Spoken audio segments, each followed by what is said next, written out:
घर बना ले टोए तो काठी पातर जोड़ के, शादी लगिन रे आगुआ खोज ले, सगा लगिन राख ले, हाय रे बेटी बेटा के। कितना सुंदर रीति विधि बना ले, हाय ओ सुंदर रीति विधि बना ले। माए बाबा का सपना रे धीरे धीरे सजा ले, घर अंगना में हंसी खुशी के दिया जरा ले, नाता गोता जोड़ के अपन परिवार बसा ले, सुख दुख संग संग जी के रास्ता दिखा ले, सगा लगन रख ले, हाय रे नगाचार निभा ले।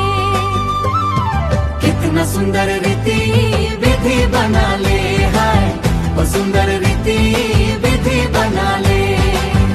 कितना सुंदर रीति विधि बना ले, हाय रीति विधि बना ले।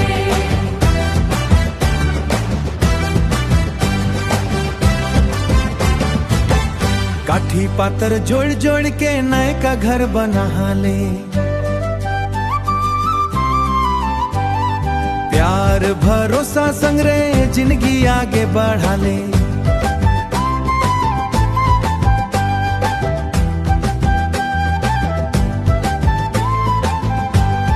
छोट छोट सपना लेके दुयो संग सजा ले, धरती मैया गवाह बन के सुख समृद्धि दे ले, सगा समझ खुश होए ऐसन नेहा लगा ले।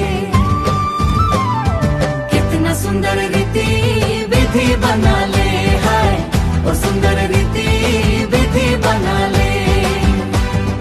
सुंदर रीति विधि बना ले, हाय वो सुंदर रीति विधि बना ले।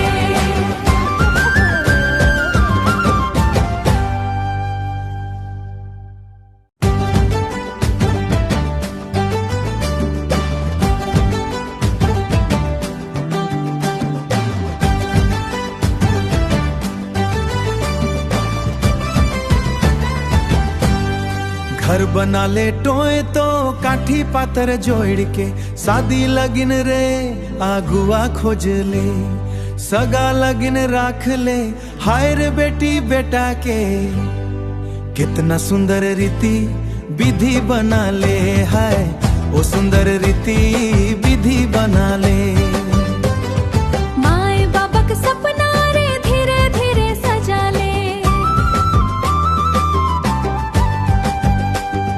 घर अंगना में हंसी खुशी के दिया जरा ले,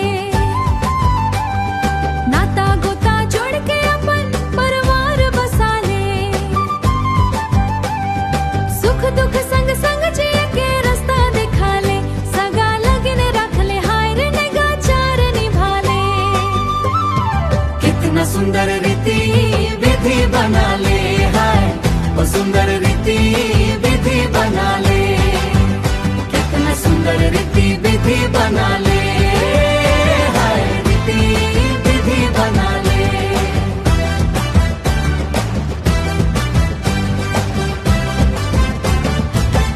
काठी पातर जोड़ जोड़ के नए का घर बना ले, प्यार भरोसा संग रे जिंदगी आगे बढ़ा ले।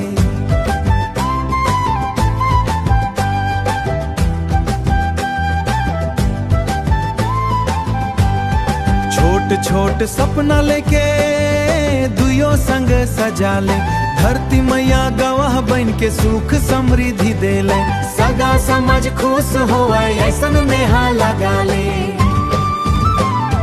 कितना सुंदर रीति विधि बना ले, हाय वो सुंदर